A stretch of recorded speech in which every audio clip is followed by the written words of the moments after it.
So it was revealed earlier this week that Bayley was ranked the number one spot in this year's PWI Women's 100 list that typically comes around this time of the year. As you guys know, I don't really take these kind of lists all that seriously, as it is primarily based on a performer's momentum and kayfabe, the storylines and feuds they are part of, and their accolades and accomplishments that they've obtained in the past year or so, like championships and critical acclaim for their feuds and their matches. The other four spots in the top five of this year's list are Becky Lynch at number 2, Asuka at number 3, Charlotte Flair at number 4, and Sasha Banks at number 5. Back in August, we actually discussed Jon Moxley winning the number 1 spot in the PWI 500 list for the men on this show. And some of us thought that he did make sense to be in that position looking back at his pretty stacked year. I mean, just to give my thoughts on it, honestly, no other female in a major wrestling promotion has had a year quite like Bayley. If you think about it, she has held the SmackDown Women's Championship since October of last year, has looked dominant in every feud she has been a part of, has had her share of good in-ring performances, although not too many outstanding performances, I will mention that, and has had her storyline with Sasha Banks going back to earlier this year. And honestly, it's hard to deny that that was one of the most compelling things about WWE in the bizarre year of 2020. Okay. So I would say, like, I don't really have much to say about this. I really don't. But I do, like, Bayley does deserve this spot because, like, pretty much you said it all, but, like, she held the title for now close to 500 days. Yeah, her matches weren't up to par and stuff like that, but she's defended the title for over a year. She, from last fall all the way up till now, this past summer, she and Sasha won all the gold in terms of the women's championships that they've had. They've been on television like almost every single week, had the fans eyed to, and so on and so forth. So, like, yeah, and plus last year, like when Becky was number 1, her matches were much better than Bayley's, much more solid. She held the title for more than 300 days. She successfully defended the title throughout every single match, and so on and so forth. So it's like, what else can you say about Bayley? So does she deserve it? Yeah, like I really don't have that much to say about this, but that's all I got. You could go, Kenny. Go ahead, bro. No. I said I was going to give you guys a chance to go first. Okay. So go ahead. I thought you were going to talk. I got Bayley as number 1 because as far as I'm concerned, she was the number 1 marquee in the females division as of the main roster, right? She held it down in both brands because she went back and forth, and to some degree in NXT, right? She faced many competitors in NXT, Raw, and SmackDown, as far as I'm concerned, and like without Charlotte being there and Becky Lynch being there due to pregnancy, they had to give the reins to Bayley to hold both shows down, and to some degree in NXT. So for Bayley, she pretty much did what she had to do for the whole year and showcased herself through various opponents throughout the whole year when she was holding the title. So like I said, so I pretty much agree with you, Abba, by holding it down for the year as women's champion, and she also won the tag team championship with Sasha Banks. So yeah, I pretty much give it a Bayley, and so to speak, and that's pretty much what I have my thoughts on that. I get all the Bayley love fest here. I mean, maybe it's not even a love fest, but you can't make a point that she didn't just win this spot by default. Like a lot of shit had to happen for her to win it. Like, for instance, Charlotte being out, Becky Lynch getting pregnant. I don't know. Ronda Rousey deciding not to, come back, didn't play a role in that. I mean, come on. So I'm just saying to some degree, COVID too.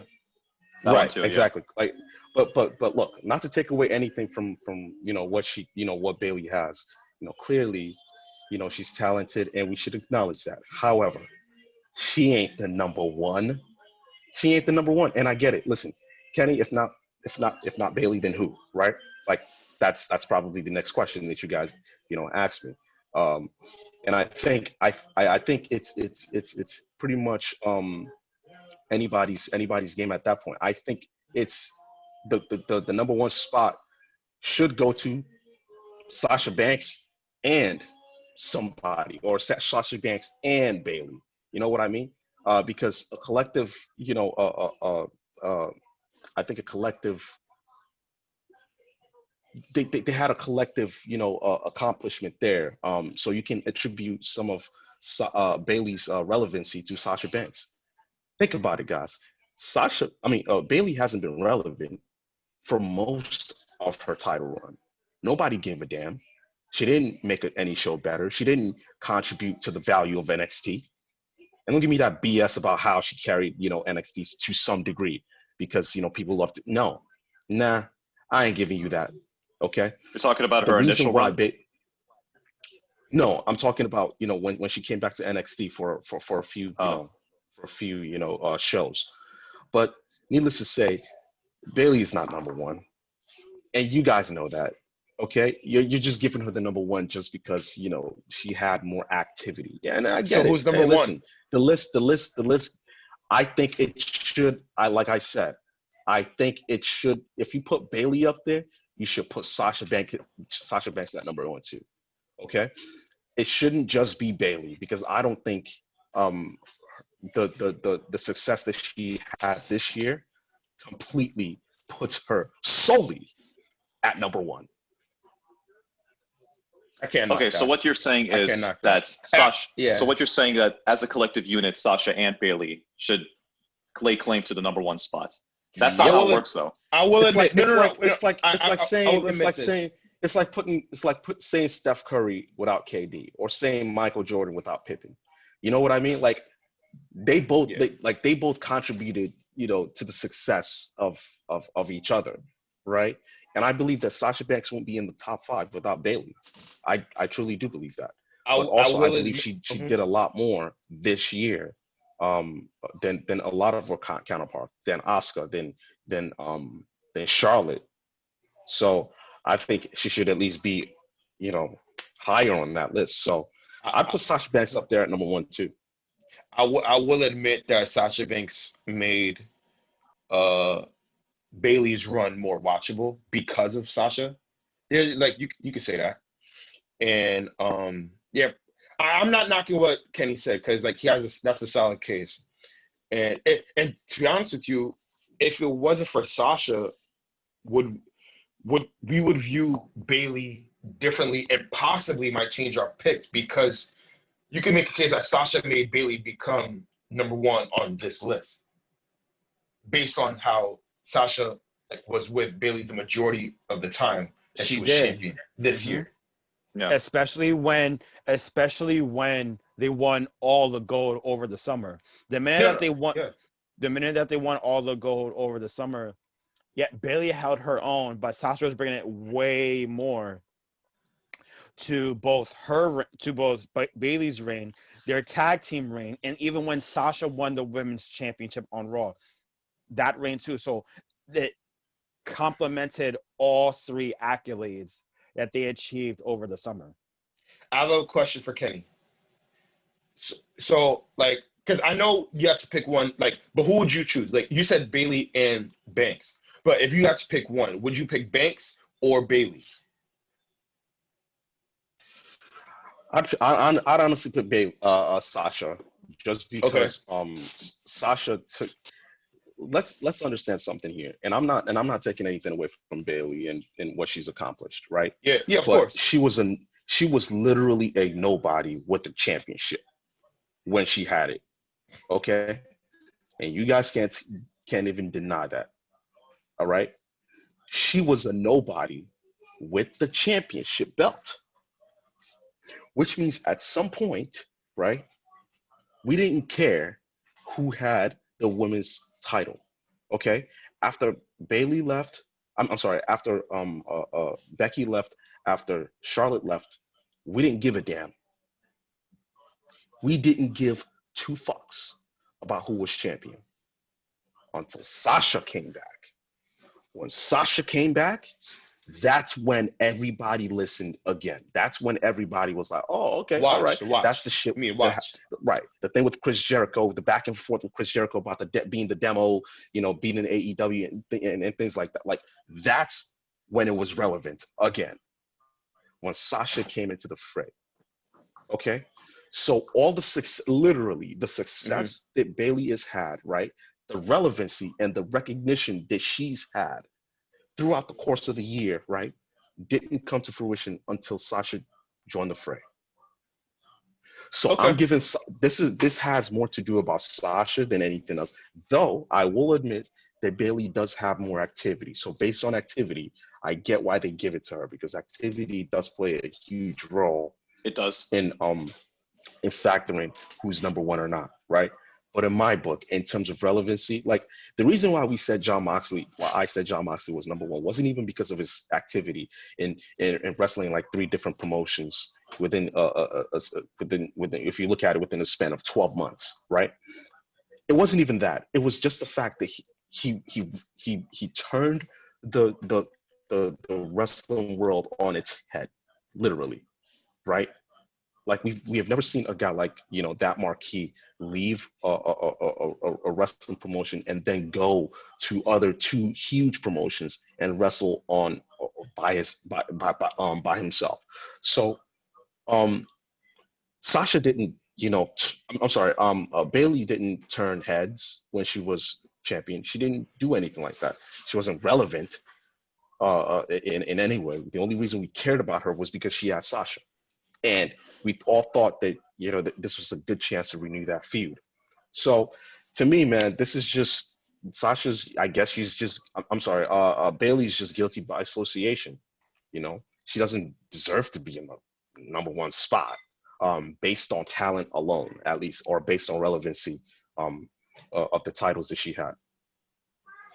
Yeah, I agree that you can definitely attribute Sasha Banks, our interest in Bayley, well, not our interest per se, but the fans' interest in Bayley as a total package, as a character, as a champion, to Sasha Banks and what she has given to her and just raised up her relevancy, so to speak. But I feel like at the same time, though, like just to go back to the list, the criteria that this list has within itself is that, I mean, she was champion this whole time. Sasha wasn't necessarily the champion. If Sasha was champion, like they were feuding heading into WrestleMania earlier this year, and Bayley would have still been elevated twofold because of working in a program with Sasha, even if it is against her in the ring. Wait, so you're saying if Sasha was you saying if the roles were reversed? If the roles were reversed, and well, maybe not the roles were reversed necessarily, but let's say they don't prolong this extended feud up until this point, and they would have just have built to a climax at WrestleMania earlier this year, and Sasha were to win the championship. Okay. Sasha were to win the championship there. They would have gone on to feud a few more rematches for the title, and Sasha comes out in the end. Is still the champion up to this point. I would definitely agree Sasha Banks does take the number 1 spot for that. Okay. In that case, yeah. But everything that you just said, if it was the roles reversed, it still goes to Sasha. It still goes to Sasha, regardless. I mean, Bayley was the champion this whole time. Then that's what the criteria of this list is built on. But bro, you just said if the roles were reversed, it still goes to Sasha. But the roles weren't reversed. We understand. No, bro, we understand if it wasn't. Well, I'm basically mentioning based on what you said. That's what I'm saying. You said if the roles were reversed, it still goes to Sasha. Because to be honest with you, Sasha will bring more relevance to the title than Bayley ever would by herself. Absolutely. And that's what I'm saying. But that's not what we saw. We're only going to see it now, probably later on with Hell in a Cell, if not at WrestleMania next year. All right. But if you want to say Sasha's number one at this point and what she has contributed to Bayley's title run and her own, then I have no problem with that. I could definitely see her point of view. Okay. But if no one else has anything else to add about this topic, welcome to episode 40 of the Wrestling Hypothesis podcast, here for your Sunday, October 18th, 2020. Hope everyone listening is doing well. I'm Dave B, of course. Joining me as always is Richard. Hello, everyone. Ricardo. What's up, y'all? And King Kenny. Back at it again. Let's go. Yeah. All four of us back at it again this week. As you guys know, this podcast is available to listen to on various different platforms out there, such as Spotify, Apple Podcasts, Anchor, Breaker, Radio Public, Google Podcasts, and our own YouTube channel. New episode of WH Extra went live on the YouTube channel this past Wednesday. Ricardo and I gave our thoughts on the news of Eva Marie returning to WWE. Fuck And that it bitch. is, yeah. And it is pretty much a done deal as we speak that we will be seeing her on our TV screen. So brace yourselves for that, everyone. Also, we discussed the bizarre story of Joey Ryan filing multi-million dollar lawsuits towards it, not just Impact Wrestling, but 3 of his accusers. I honestly wish everyone on the show was able to join us for that interesting discussion. And so if you are interested in hearing any of that, you guys know what you have to do. Go to our YouTube channel, subscribe, share, comment, whatever. Do what you have to do.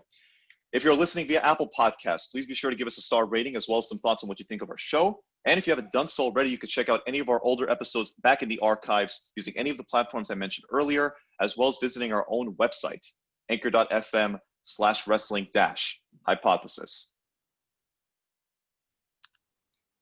So earlier this week, it came to the attention that finally, thank the wrestling gods, that Raw Underground is done. Because the reason why Raw Underground is completely done was due to 2 reasons.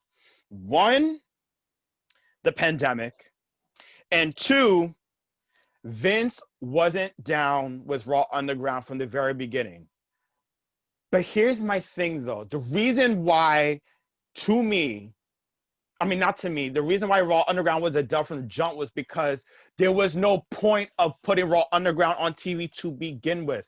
What was the whole synopsis to Raw Underground? Oh, just because they want to bring some value into Raw's 3rd hour when they know that there's no viewers watching the 3rd hour is like, yeah, you just put 2 guys that nobody knows or 2 girls that nobody knows into an underground mixed martial arts standpoint in a ring for like 2 to 5 minutes. They fight and then they go and then they're done.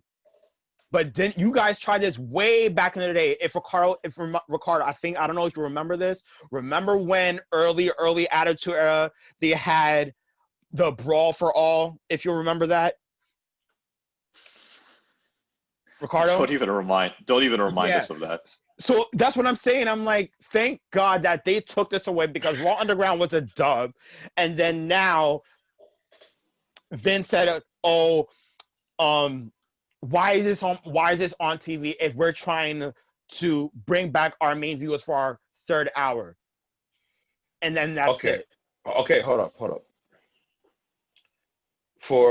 We had an episode discussing about Raw Underground. Mm-hmm. We had a past episode to talk about Raw Underground, right? And based on what you're saying, Richard, pretty much like it was a new way to bring attention to Monday Night Raw, right? Of course, obviously, we didn't like it. I think we all agreed to that, but we also didn't care, right? But what you said, certain no names on that was doing the Raw Underground. Last time I checked, Braun Strowman ain't no name. Shayna Baszler wasn't a no name.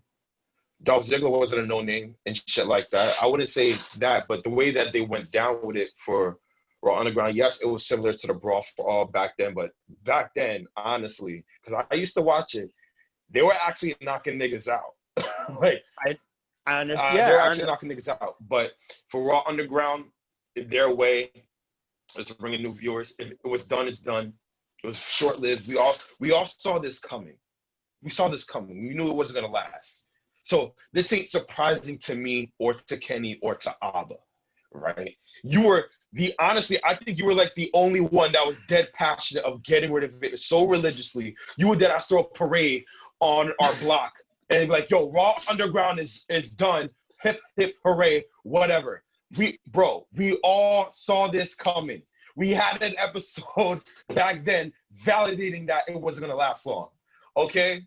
So it ain't really big news to me. I'm like, okay, Raw Underground's over. I'm like, okay, moving on to big and better things. All right. So, and to you to say that Vince didn't like it, nigga, Vince might as well listen to our past episode, about that Raw episode about Raw Underground being mentioned. Okay, Vince practically listened to us, to me, to Kenny, to Abba, to Tara. Okay, he practically listened to our episode, not liking it. So it is what it is, bro. We all saw this coming. This ain't surprising. Let's go. Let's move on. That's pretty much it, bro. Like, yep. Let's move on. Let's move on. Mm-hmm. Yep. Yeah, but I do want to bring this up to light with this since we're on this discussion. What will Shane McMahon do now?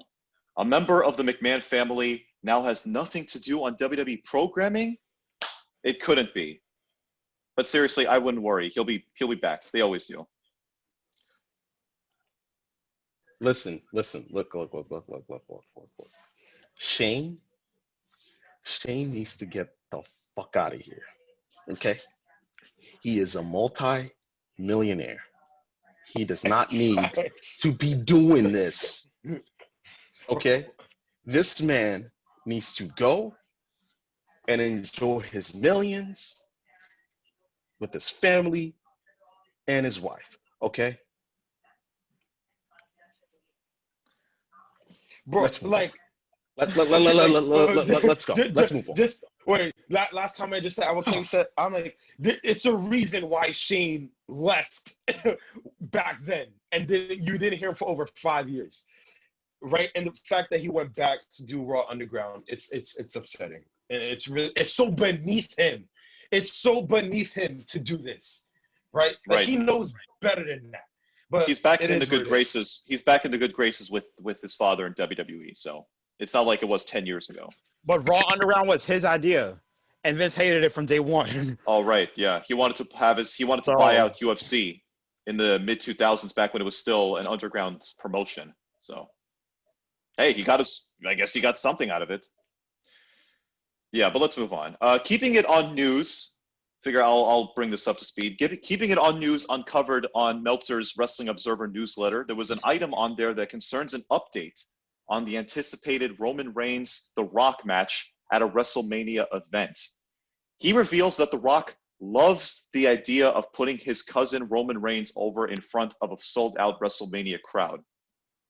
But of course, like with other times WWE has wanted to bring Rock in for matches, especially in recent years, he has been hindered by insurance issues that tie into his humongous Hollywood standing as, well, the biggest actor in the freaking world.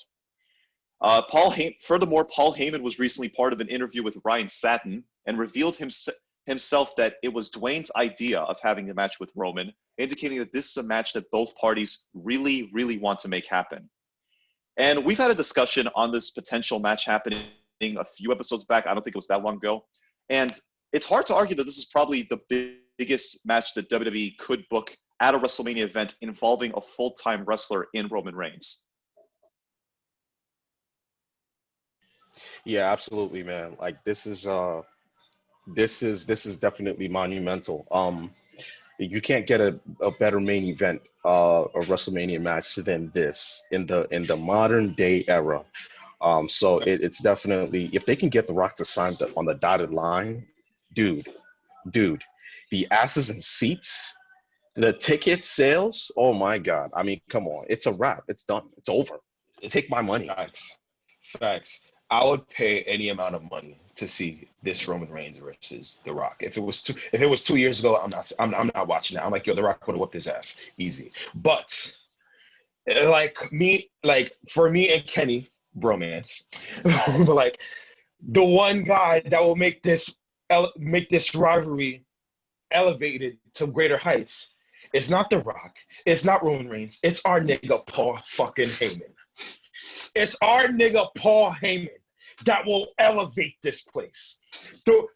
Guys, you have to understand, I'm like the biggest Paul Heyman fan in this podcast. I consider him the greatest manager of all time. Better than Bobby the Brain Heenan, in which Richard thinks he's the greatest. All right, continue. And no, shut up. Well, Bobby Heenan ain't a bad name though. You gotta calm down now. Calm down. Bobby Heenan's nice. Listen. Wait, let me before you continue. We're not getting into this. Yeah, we're not getting into this. No. Continue. We're not. We're not. But I'll say this. Listen, there's Bobby the Brain Heenan, and then there's Paul Heyman. There are levels to this. Okay. You feel me? I'm like this. Here's the thing about Paul Heyman. The amount of respect that he has for the Samoans is endless. But that's the thing. It's like when you're in a conversation with a person, that person that you're talking to is giving you ammo and a loaded gun. And that's what Paul Heyman could use against The Rock, and what Roman Reigns could use against The Rock. Okay? The amount of That's what I'm saying. The amount of ammo that Roman Reigns and Paul Heyman could throw at The Rock will be endless. And vice versa, what The Rock could throw to Roman Reigns. And that's what makes the rivalry so amazing. Amazing. This will honestly be, or could potentially be, Roman Reigns' greatest match in his career. Right? When this rivalry is done right. And I said when, because this rivalry will not go down. This will not be stellar. This will be elevated to greater heights. Okay? I'm looking forward to when The Rock, and The Rock is going to do it. The Rock, we will all agree The Rock will do this without question. He'll take time of his busy schedule to do this one time for the one time to make this match happen. And the fact that we just had an extra episode, Wrestling Hypothesis extra episode about asses to seats since Florida is accepting all fans in the stadium. There's no, even despite COVID-19, you cannot say this needs a WrestleMania match in the stadium. I'm sorry. I gotta my ass has to be in Florida for that match. And plus, not only that, like with The Rock against Roman Reigns at WrestleMania, like fuck the Royal Rumble, fuck everything. I'm like, yo, Reigns, Rock, I'm buying a ticket. Like honestly, like just like how back at 2012, Rock and Cena, boom, you're done. Like that was a money match. Yeah. So the fact that you go ahead, bro. So like go ahead, Rock, go ahead. No, I'm saying Rock plus Reigns plus Heyman, like that's it. Like there's nothing to like discuss anything else. And we all know The Rock's gonna do this. He wants to do this. No. Based on what you said, Richard, it's different now because of COVID. And I know. But what I'm saying is the fans would ignore the COVID symptoms to watch this. No, but that's what I'm saying. No, that's what I'm saying. With you. Right? Despite they have to be careful, like I said on the Wrestling Hypothesis extra episode about that. I'm not gonna front. There are times there's exceptions to be made, and this is one of them. To be honest with you, you feel me? So like we're pretty confident that we're all looking forward to this match, and we're just looking forward to how they're gonna get it done. See, for those of you who because I feel like I need to put this in perspective, right? For those who don't understand. Bro. It's like Kevin Durant having that ankle injury and still choosing to play in the NBA Finals. You know what I mean? Fact. It's that serious. Okay, yes. This is something that you risk your life for. That's right. Okay, your career for. Okay, This is the stuff of legends. Okay, there is no actual great reward without trial, without putting something on the line. The sacrifices, right? So I Right. feel like, if you're gonna do this, you definitely have to do it in front of a sold out crowd. I don't know when that is. I don't know how much Rock has in him in terms of the conditioning and things like that. Yeah. To go 15, 20, 25 minutes in a wrestling ring. It takes a lot. Right. Um, Yeah. but hopefully it happens sooner rather than later. Yeah, and to end this segment, to back up Kenny's point, the sacrifice is in terms of The Rock, because after John Cena's match, the second go round, right? The Rock's manager did not want The Rock to be in another wrestling match after that, because he was injured, and at the same time he was doing Ballers, right? Or finished the season of Ballers, whatever. No, he just started. He Okay, started. fine, whatever. Okay, fine, whatever. He started Ballers, whatever. It's the same thing going here. The Rock, like Abba said, is the top selling superstar in Hollywood, right? He'll be risking it all again in the squared circle with Roman Reigns in a packed capacity crowd in Florida with COVID-19 restrictions. And that's what's the sacrifice going down in here, right? It's more towards The Rock than Roman Reigns. But like I said, we'll see how it goes down. And to also, to buffer this, if you want to make a retirement match or passing the torch, this is it, right? This is it, right? It's more of passing the torch than The Rock did to John Cena. Because it's not. Definitely, definitely. Because Cena did not need to. Because Go ahead. to be honest with you, yeah, I got you. But to be honest with you, I think Kenny could agree with me on this one.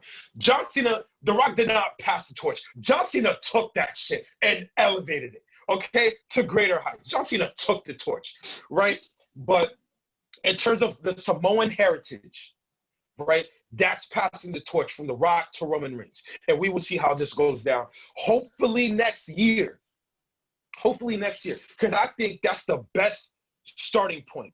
That's the best place to do it, is next year. The Rock got to do it next year. I don't need to wait another year. You got to do it when the momentum's hot. You got to do it next year. Yeah, like you said about going back to your point about Cena and The Rock and when they ended up doing it in back-to-back years in the 2010s, it was far too late to be doing that kind of match. Not that it necessarily didn't need to happen, I should say, eventually. It was great that they did it, especially that first time, but... Wait, what? What? Let me stop you right there. Okay, because I said something you're wrong? still you're still fairly new to the wrestling, industry. Okay, not the veterans. Did I fucking... Handle Wait, this. excuse me? Okay, Tell him, bro. all right. Tell him, Because bro. the thing is Talk this. to The him. thing is this. Talk to The him. thing is this. The thing is this. Hell no. What are you talking about? In terms of What did you hear me say? anticipation, in terms of, it wasn't far too late. No, for Rock and Cena to mix it up, it happened at the right time. That's right. What? No, I'm saying in the... What are you talking I'm saying about? in the sense... You guys misinterpreted. I'm saying in the sense of passing the torch to Cena. If we're talking from that aspect alone, then it was done at the later time. Nah, bro. Because of The Rock's status, man. Status matters in this case, right? And you could argue, right, that Cena was already, a Hall of Famer, and at that time, in which he was. Okay, he was a Hall of Famer. But there are levels to this. And what does that have to do with this situation? How does that apply here? Everything. At that point, Cena hasn't yet passed Rock in terms of on the all-time great list, right? You can't say Cena was even if you said he was in the top 5, he didn't pass Rock yet, right? Rock was he needed the victory for The Rock. He needed the victory over him. Exactly. Okay. So how can you say and yeah, Rock wasn't in tip-top shape, right, the first time or the second time they fought, because it wasn't like old Rock, right? But it was Rocky in the sense that he can still go, right? He can still do 25 minutes. hold up. He can still do 25-minute matches, which in this case means that passing the torch was not too late. It was never too late. It was the right time. So what the hell was Now- Ricardo saying just now about Cena, about it being about Cena taking the torch from him anyways? The reason You why just I got done said, saying no, that. let me explain that. Let me explain that. The reason why I said that is because, like Kenny said, The Rock set the standard so high that like it was Cena's mission to surpass that. But what John Cena, I got you, Kenny. But what John Cena did in the WWE was so monumental. It surpassed The Rock. Yep. He surpassed The Rock years ago. Years ago, bro. But let's put this into look in terms of accolades, yes, right. But in terms in terms of respect for the game, in terms of do we see you as the guy, right? That legit, like, are you legitimized yet? Are you, I guess, what's the word I'm looking for here? Because it's a tip of my tongue. But have you been legitimized as not only as the guy, because anyone can be the guy for 2-3 years, right? But are you the modern day Hulk Hogan, right? Like, are you the guy that solidified, like that carried the company? Are you possibly the greatest to ever do this? Yeah. And to be that, he had to do he had to beat The Rock. I'm not saying that Cena and Rock should have never happened if it was too late. No. I'm saying I know, but the notion is that you said that it was a little bit too late at that time. Only right? in one aspect of it, and that is the fact that Cena had the torch for 8 years by the time he beat The Rock at their second match. Right, but that's the torch that we bestowed upon him, right? But it's not actually a real torch until you find somebody that actually had the torch. So who the hell had the torch? So who the hell had the torch from the mid 2000s to 2013? I ask you that. Who? If not Cena, then who?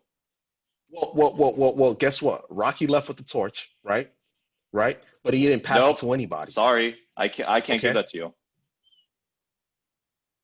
Hold you up. can't give that to me because you don't know. You don't understand this. I don't know. You don't understand, and that's why. See, this man wasn't watching back then, so he doesn't know. I want to say Rocky had the torch, right? The Rock had the torch. Hold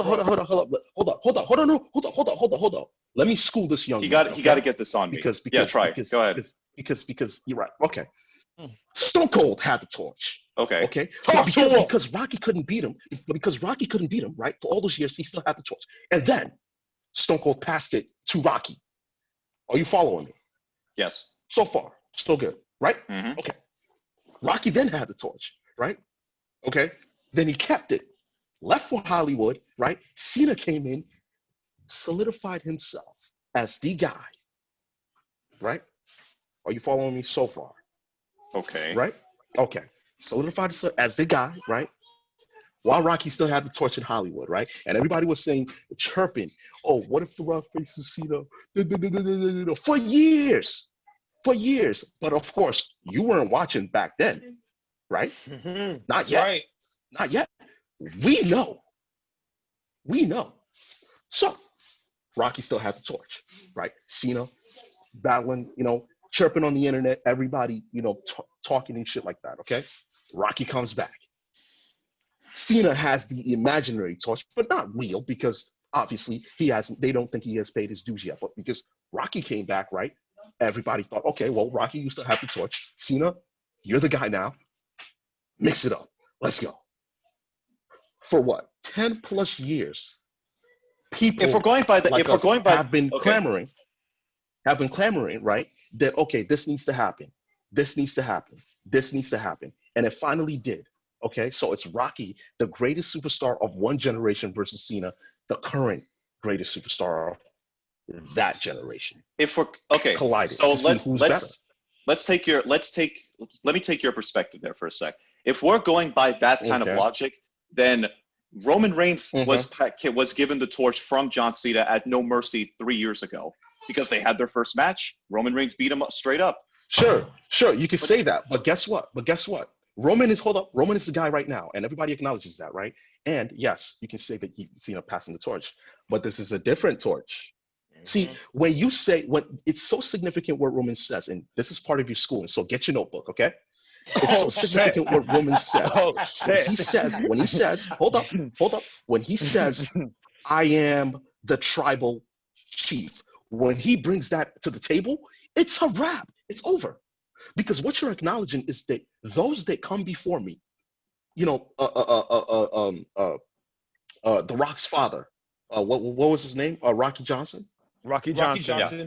Peter Maivia. Right. And he had a tag team partner. He had a tag team partner. That was Tony Atlas. Tony Atlas. Okay. But he wasn't part of the Samoan family. Yeah, the he's Samoan not. family. Take him in terms out. of the Samoan family, right? Like Umaga, Rikishi.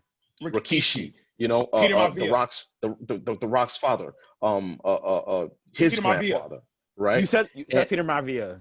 Okay. Oh no. Right. Yeah. Okay, all these names. What about them? Right. And The Rock himself, right? All of those guys. Okay. Roman is saying, I'm the tribal chief without The Rock acknowledging it. It's very significant, okay? Because The Rock has that mantra. Though he never acknowledged it, he has that mantra. Everybody recognizes Rock as the tribal chief. That's right. Even right now. So when Roman says that, yes, he may have the torch, but does he have the torch that he really wants? That's the tribal question. chief. That is what I'm talking about. That's what we're talking about. Yes, he has, you know, the torch from Cena. That's great and all. But the torch that he really covets, right, that really matters to him at this point in his career, because he's fought Taker. He's beaten Taker at WrestleMania. He's done literally everything, right, that a WWE superstar can do in their whole career. And whether or not you and I like to admit it, or any of us like to admit it, Roman has had the torch as the flag bearer for WWE. Yes, but here's what full-time star. Wait, Kenny, hold up. But is he the tribal chief? We're going by different terms now. No. Is he? See, that's what you don't understand. That's why you don't understand. Kenny's pretty much. I want to understand though. No. Kenny's, hold up. Go ahead, Richard. Kenny's pretty much saying like The Rock is the standard bearer of everything. Is he the tribal chief? Is he the tribal chief? But how are you gonna call yourself the tribal chief, but you haven't beaten the king that put it on the map? Gotcha. Exactly. That's what. Gotcha. So let me take your logic. Let me steal your logic for a second. Cena. So 2013, WrestleMania 29, Cena beat The Rock. To you guys, that was the torch. That was the passing of the torch. I say it still is, but maybe not as big as you guys like to think it is. So that's number one. Kenny, two. I got him. That's number one. Number two, you guys are saying that Roman Reigns isn't the real tribal chief. He is only by calling himself that, not by us associating him with that, because The Rock is still around, and he hasn't acknowledged it yet. They have their match at Mania. I don't know, The Rock is still, does he still have the torch up to this point? I'm a little confused on that. It's like because it's Cena like this, beat him for it. Okay. No. Wait, so you're looking. Hold on. No. Hold on. You're looking at the tribal chief as a torch, right? For carrying the WWE. You don't have to be the tribal chief to have the proverbial torch, right? The tribal chief title and the torch are two different things. Okay, all right. And at a point in time, right? Rock didn't get that torch until Stone Cold passed it to him. But Rock was the tribal chief, right? He was the leader of his family. He put the food on the table, right? Yes. But Roman is saying, I'm putting the food on the table now because I have the torch. So acknowledge me as your tribal chief. But it doesn't work like that. You got to beat the tribal chief to become the tribal chief. You got the torch, yeah. All right, so we're talking about within the confines of the Samoan family. Okay. Yes. That's what the tribal chief is. Abba. It's like this. The Roman Reigns is the successor, but how can you call yourself the successor if you didn't beat the predecessor? Which is The Rock. Which is The Rock. The Rock laid down the table. There's levels to this, just like what Kenny says. It all goes back to that. All right, it's like this. The famous quote what Triple H said. How can you call yourself the architect if I gave you the blueprint? That's what The Rock laid down for everyone. Like the Usos, Rikishi, Roman Reigns, Umaga. all of that. Umaga, that's what The Rock laid down. He laid down the blueprints. Right, so I got And the now confusion. We're just talking about within the yeah. confines of the Samoan family. I'm talking about the confines of wrestling, period. No. Or whatever. In terms of wrestling, no. In terms of wrestling, he's accomplished everything he needs to. Right now, I'm just going by what Roman says, right? Exactly. So what Roman says that it's important to him, right, is becoming the tribal chief, right? But how are you the tribal chief if you haven't beaten the tribal chief? You know what I mean? The Rock. And that's why the match with The Rock is so significant, man. It's so significant because it'll bring out a lot. And I have no of The problem. Rock And I have no that problem. he himself had, like, it'll take The Rock to levels that he himself hasn't been to. He's fighting with literally a guy, right, that's on the same level as him in his career. Like, think about it. You can even argue that Roman has done even more in his career than Rocky has. Yes. And they're living in the same family, man. Like they're in the same. Think about that for a minute. Yes. Rocky's never had an opponent like that before. So yes, from the confines of the Samoan heritage, and it's so much bigger, and it's so much bigger than any title that you can possibly imagine. Trust me. And I'm not disagreeing with anything that you guys said at that point. Within the confines of the Samoan heritage and the wrestling family as a whole, then fine. You guys have that. But going back to what we were saying about Cena and The Rock, that's where this whole argument stemmed from. Again, no, bro. Again, but the thing is, he got that, and we acknowledge that. But based on Samoan heritage, Roman Reigns hasn't placed his name yet. And that's what Roman Reigns is looking for. Yeah. That's what he wants. And like, bro, and here's why the match upcoming for WrestleMania between The Rock and Roman Reigns will be so significant based on what Kenny's saying. Everyone, and I mean everyone, in that Samoan family is going to be watching. I'm talking about in the stands, face front. Rikishi's going to be there. The Uso's going to be there. The Rock's mom is going to be there. The whole Samoan heritage is going to be there watching. And when Roman Reigns gets the W, they'll be like, yo, he got it. Front and center at WrestleMania. The whole Samoan family is going to be at WrestleMania watching, judging, everything. Rocky Johnson is watching in the heavens. Peter Maivia is watching in the heavens. That match will be so, whatever. That match will be so significant. It will be talked about for years to come. That will be. Hold on, I'm not finished. That will be labeled as the most important match in Roman Reigns' career, and arguably in WWE, as passing the mantle, passing the torch.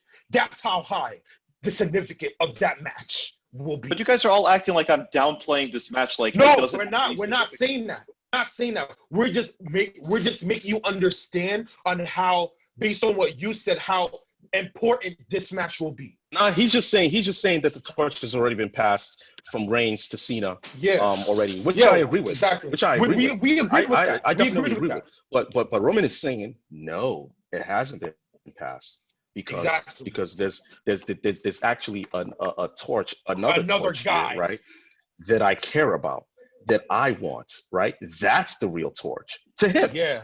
To him. Listen, anybody else would have been fine with that Cena win. Yeah. Anybody else. But to him, he's not. He's saying, no, that's not the torch. The torch is the tribal chief. And the thing is, Roman Reigns acknowledged that torch. too. That's the torch. All right, you guys made your points. I made my points. We could just move on. You're low-key tight because you got a school lesson. No, that's not how I see it. No, but whatever. It's fun. No, it's okay. It's all right. Kenny said, "Get your notebook." That was funny. Yeah, and I tossed it right back to him. So, but anyways, let's just move on. You may disagree. It doesn't matter. Anyways, moving on from the news. Moving on to some more news, I should say. with this report around that WWE apparently may not return to the regular live event schedule until not next year, but 2022. So WWE, this is according to WrestleVotes, a very, very accurate and reliable wrestling account over on Twitter, who have broken numerous accurate reports that proven to be accurate later on. That apparently, that's the weekly live event loop is not going to be returning to the WWE schedule until the year after 2021, next year. So this is pretty incredible. This is honestly like not maybe too much of a. Actually, no, I will say it is a big surprise because WWE has looked back on. WWE has gone to lengths where they want the fans to come back. They want the normal schedule to come back, and that is 300 plus days of having their talent just tour around the country and around the world in so many different live events, performing in front of different crowds all over the world, and just tiring them out. It's a ridiculous schedule to compete, to honestly even think about. And honestly, that's why I feel like this is such a big deal for them, because it's just like they kind of caved into it, the whole COVID situation, and just like not being able to accommodate all these different these traveling arrangements for the talent, and not being able to keep up with their live events.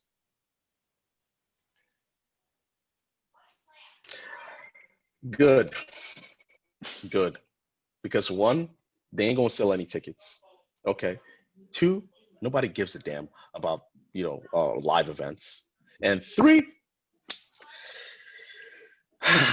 there's really not much I can say about this. I mean, they've the way they've treated this COVID situation has been lackluster, and I don't even think they trust themselves to manage the amount of crowd that comes into these live events. So unless they want to get blamed for being a COVID super spreader, like Chris Jericho, I'm inclined to believe that this is a good move for them. Finally, they're thinking for once. Facts. For once. Yeah.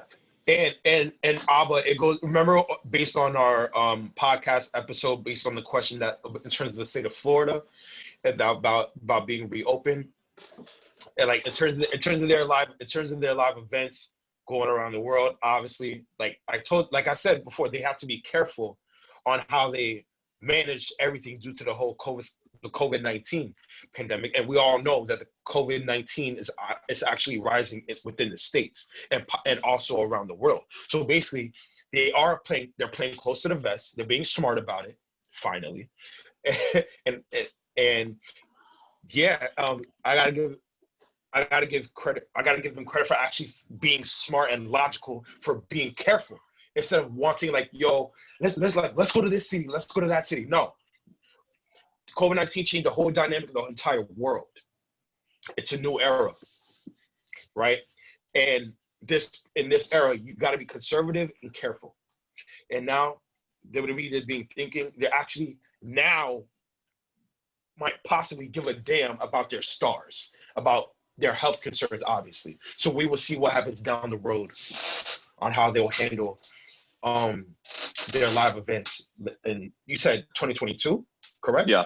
Mm-hmm. Yeah, and so on how they will handle the managerial standpoint and how they will wrestle all over the world. But more power to them. But good luck with that. Going back to your point about like WWE will care about their stars and their health, no, they don't, because just in a few months they want WrestleMania with live fans. So that kind of goes out the window. Again, no. We all admitted. We just admitted.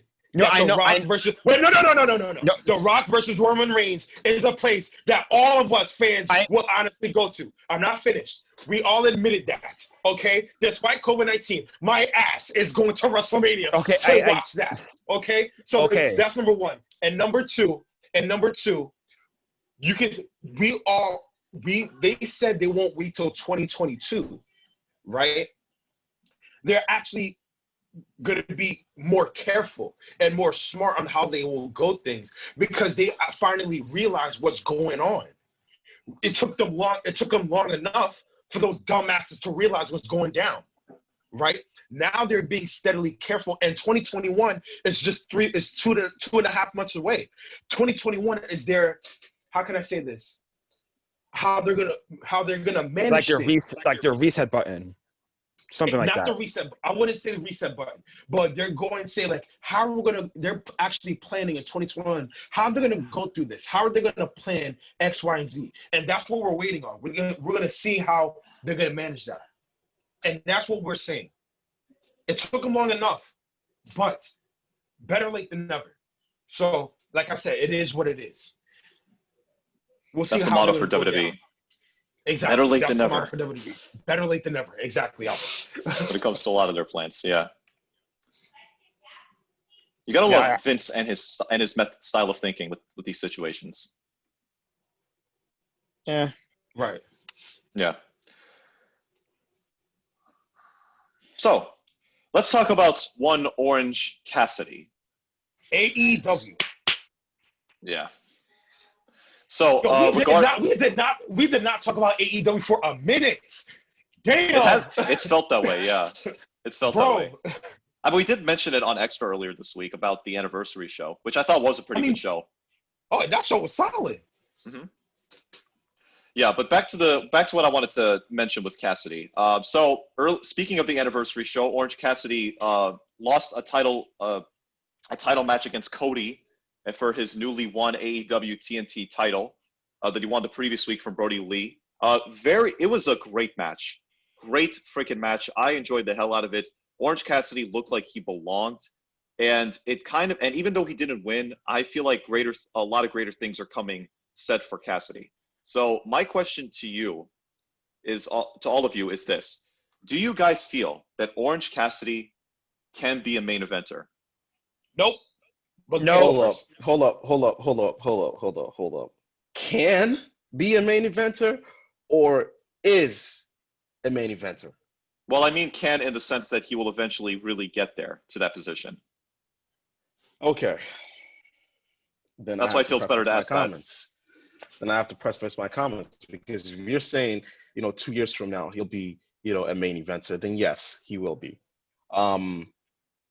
Just because of the trajectory he's heading right now. I mean, my God, if you tie with a man that just beat Brody Lee for your world, for your title, not for the world title, but for your for the TNT title, then yeah, I mean, consider yourself flirting with the main event in some cases, just like you alluded to before in the meeting before we started the show, Alba. So I do believe that he can be a main eventer, but right now, at this very moment, he's not.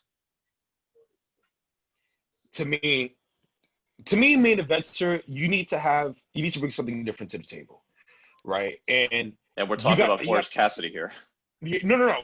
Again, but yes, he's flirting with the main event. But from Orange Cassidy, I need to see something different that nobody else brings, right? The way he's flirting with the main event. Like, I remember not too long ago we talked about Orange Cassidy, right? How he was flirting with the main event, and I remember what Kenny said. You're like, you can't be flirting with the main event. It's either you're in there it's either you're in the main event or not, right? Because out of everyone, I listened to every past episode, and it's really amazing. So I'm really glad that we got this far. Episode 40. Shout out to all of us. But anyway,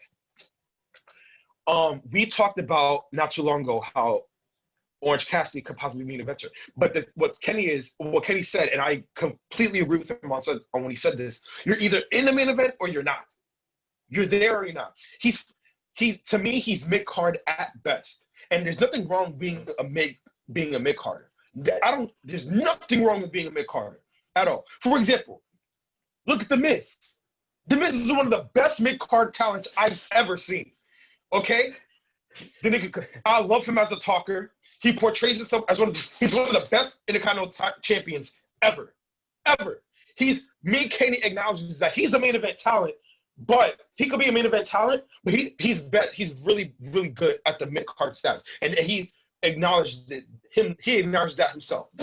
Orange Cassidy could do the same thing. He, in terms of his mic skills, he shocked me. Remember that debate he had with Chris Jericho? He shocked the hell out of me. I was like, Iconic, oh man. shit. It was very iconic. It shocked me. So I was like, wow, he could actually talk when he actually wants to. And in terms of his in-ring skills, to be honest with you, I think he needs to do more in the ring. I'm being honest with you. I think he needs to do more in that. I feel like he needs to do He's more. limited with he's limited with the character he's portraying, but he actually is a pretty damn good wrestler. No, I know. Again, I agree with you. I agree with you on that. I just need to see more. That's all I got to say. But Go hold ahead, bro. up though. See, here's the thing. Abba, you bring up a very good point when you say he's limited in the things that he can do because of his character. But Yes, that's exactly why Ricardo's point, right, elevates to some degree in that what he's doing right now can't possibly get him into the door as a main eventer. Just That's because right. the fans need to see, like we all know that he's capable of much more, right? And there's nothing we can, like, we're not going to disrespect Orange Cassidy here. However, his ceiling right now, right, it's flirting with the main event because of the things that he should, like, you can't give me, 80% and then tell me that, yeah, that's good enough to be a main eventer. No, you've got to be 100% all in, right? And not be limited, right? Because we all see the limitations of Orange Cassidy's character, right? And we all say, right, is this the guy that I'm going to pay $30, $50 to see headline one of these pay-per-views? And the answer is no. I'm sorry, but I'm not paying $50 to see Orange Cassidy if he keeps this, character up for 2 more years. I'm sorry.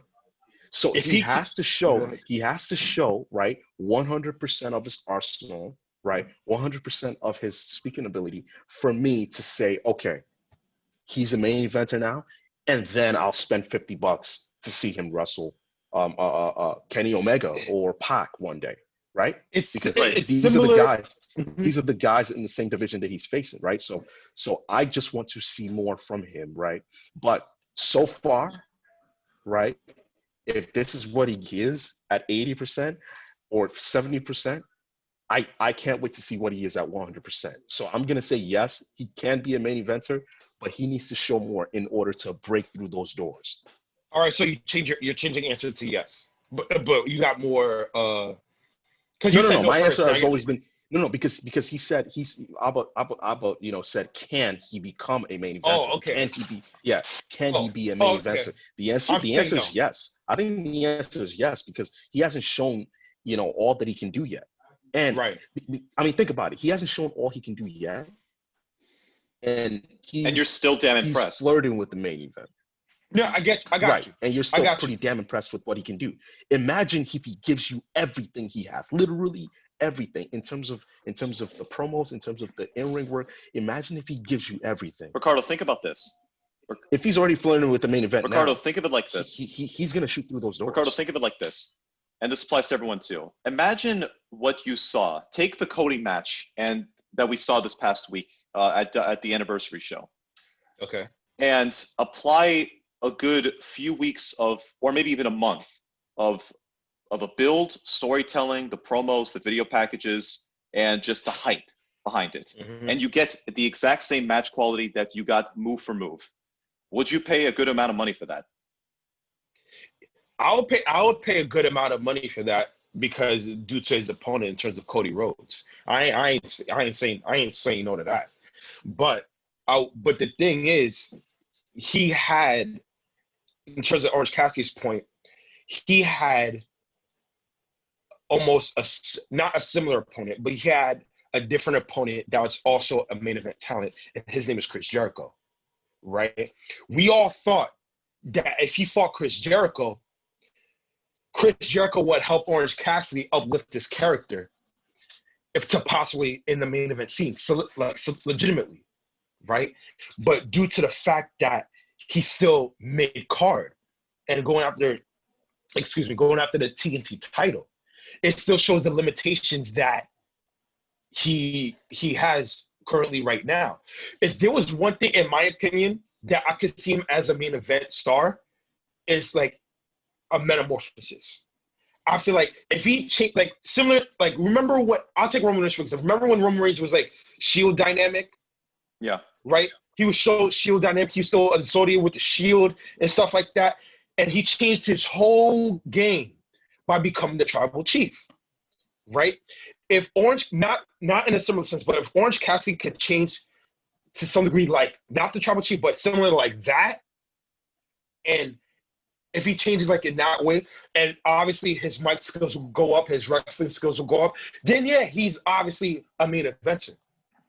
But My thing is this, though. The way I see him right now, he's mid-card.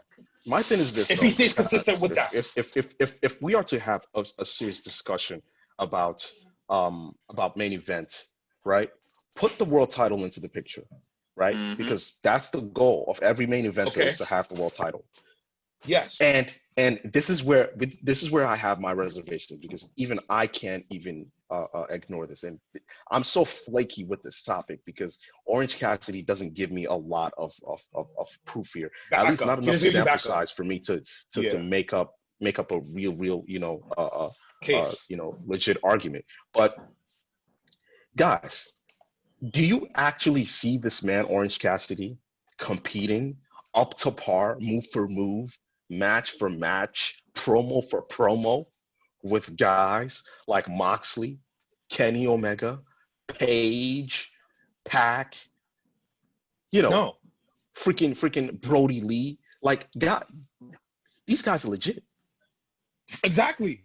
You can argue he doesn't have to, though.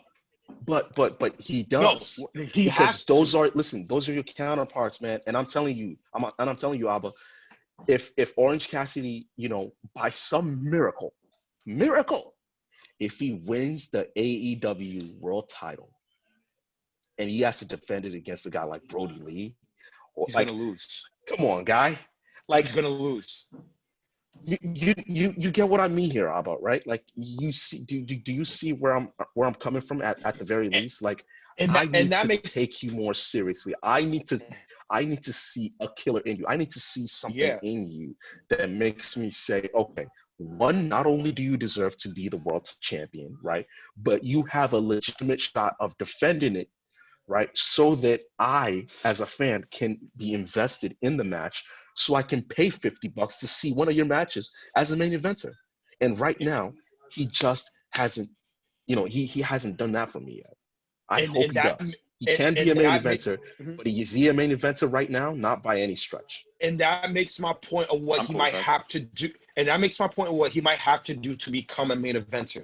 A metamorphosis. Change your whole game, whole concept. I think that's what he has to do. But currently, right now, he's mid-card. You don't think he has to do that? Oh, mentality? Okay, I respect that. Mentality. Yeah, the mentality. His mindset. That's big. His mindset. The hands in the pocket. I agree with that. Yeah. He has to be a killer. Because he's in a den with a bunch of lions. Mm-hmm. Okay, I'm not knocking that. I agree with that. But as of right now, mid-card. And that's it. That's the ceiling currently right now, mid-card. Yeah, it's easy to say that because you look at his nonchalant personality and his mannerisms and just his appearance, and you think, yeah, he's a mid-carder for life. I think he can go. I think it's definitely possible for him to go a little bit higher than that, though. Like flirting with the main event scene. Flirting with the main event scene, he could do a good job in. He could. It's possible, but Kenny brings a good exactly. Kenny, you bring up a good point. The mentality has to be there. The fire has to be there. So, and we have yet to see it. I mean, at least to the standards of what we expect out of a main eventer. But he could also bring it up again because Cody announced that in 2 weeks he will face Orange Cassidy again for the TNT for the TNT title. Yes, you know what I would say is the exception is if he turns heel. If he turns heel, right? Orange Cassidy, possibly. If he possibly turns heel, it could change his whole game. Ricardo, why? Not everybody has to be a heel. Why? Not everyone has to be a heel, Ricardo. Why do you have to bring this up, man? Come on. He doesn't have to change the way he is to make What is sure it- that he what becomes is it- a what true is main it- eventer. What is it with wrestling serious- fans and turning heel, bro? Like, why sometimes- do they do that? To Wait, me- sometimes It's the quick fix-it solution. hold on, That's hold what on. it is nowadays. Sometimes turning heel works best for others, and sometimes turning heel doesn't work best for others. In this case, right now for Orange Cassidy, he doesn't have to be a heel. He really doesn't. If Orange He Orange just has Cassidy to needs be to be a face for the rest of his career. Orange Cassidy. Okay. Orange Cassidy just has to be more intense. He has to be more intriguing to us to make us take him seriously as a main eventer. He doesn't have to be a Listen, heel. Right, exactly. Good point. This Rich. goes the same. That's good enough For of a this, fix. in these circumstances right now, you could say, like, he's not the only one that is in the same predicament. Big E is in the same predicament that Orange Cassidy is in right now. Why do you think they turn him? Why do you think they strain him away from the New Day to make him a serious character in the main event picture? Big E and Orange That's a good Cassidy is point. in the same thing right now. Right Yo, now. where's your notebook, bro? Where's your notebook, Ricardo? Write this Seriously. down, man. He's spitting He doesn't- facts, man. Come on, man. Like, seriously. I tossed it I back got- to you. and I tossed it back to you, and- man. You gotta toss and it back to him now. And I agree. No. I'm giving credit where credit is due to Richard because Richard is Like- usually the solid one moderator, but I'm giving Richard his due. Like, I'm seriously. giving Richard that. Breaking giving up Richard his points, credit. man. My son is exactly. validating everything, man. Damn. My guy. That's what's See, look at up. that big fucking smile on his face. That nigga Came with blushing. the fire, man. That nigga blushing. Let him blush. That nigga blushing. No, but I'm like- giving him credit. I'm giving him credit. Shout out to you, Richard. I'm giving him credit. Right? I'm giving him credit. Oh, and yeah, good shit, Rich. Yeah, that's what exactly. Like, Big E, Orange Cassidy, they're in the same predicament that they're on right now. They're both faces. For Big E, we all said that he should go through a character change and be serious more than enough. Now, since it's been confirmed as of yesterday that Big E, they're going to turn him into more of a serious player in the main event scene. Now, this goes to question, will they do the same way to Orange Cassidy? It looks to remain to be seen, especially the fact that Full Gear is less than 3 weeks away. Is less than 3 weeks away. What are they going to do with Orange Cassidy going into Full Gear? For Can Big you E, imagine? Can you imagine the ring announcer saying, "And your AEW World Champion, Orange Cassidy." Like, Jeez. bro, That's still a long way. You think? it would be like this, or Yo, your new AEW World Champion, Orange Cassidy. That's Right. it. like That's bro, it. I don't I'm You even look like- at that, it, man. I need shrug to see nonchalantly it, at the title. right? Yeah, we you need know? to see that fire. Yeah, I mean, like, it'd be funny as hell, but come on. it would be funny, but I'm like, okay, son, like, we Nah, get the funny shout out games. to him. There's a reason why. We'll watch somebody. We'll spend our well-earned money on watching Roman right now than Orange Cassidy. Than Orange if both of Cassidy. them were in the main event on their two respective shows. I mean, I'm sorry, but the proof is right there. Proof is right there. So This was a good show. Yes, thank you for mentioning that right here on the show. 2 people All went right. to school today. Well, Whoa. yes, whoa, yeah. 2 whoa, people went whoa. to school today. Whoa, I did. time people out. went to school today. I ditched not go class. to school. I ditched Time class. out. Yes, you Whoa, whoa, did. I whoa. ditched class. You went to school the minute you said that Orange Cassidy used to turn heel. You I'm went out. to class, you took Yes, your notebook, yes. the You went to teacher, school. me, I went to gave school the minute you you the said main that, idea and the Ricardo. supporting details. All right? Have a seat. And Whatever, bro. and Alba, you said you skipped out on class. Yeah, that's right. It shows. It clearly shows. And You keep yo, playing and, with me, and, man. Tara, You keep playing with me. Tara didn't back you up. The Tara Oh yeah, didn't back you up. where's Triple H? Where's Triple H? Huh? Man? Where's Triple H at? Huh? Yeah, exactly. Oh You man. silent. Oh man. Yeah. Oh, I'm silent Terry because I ain't don't backing deal. you up. I'm silent because I don't deal with the bullshit. But whatever. Anyways, we'll end it there for this episode. Okay. Yeah. Someone's a little spicy. All right. Okay. Okay. All right. Don't hurt me, man. I'm just don't hurt the messenger. Facts. Yeah. Yeah. I guess I hit you right in the noggin with that notebook, huh? Yeah, Anyways, man. Should I watch my back, man? Like, yeah, maybe. Are we cool? We're tight. We tight. Ooh. Oh, Man, I man. fucking hate you guys.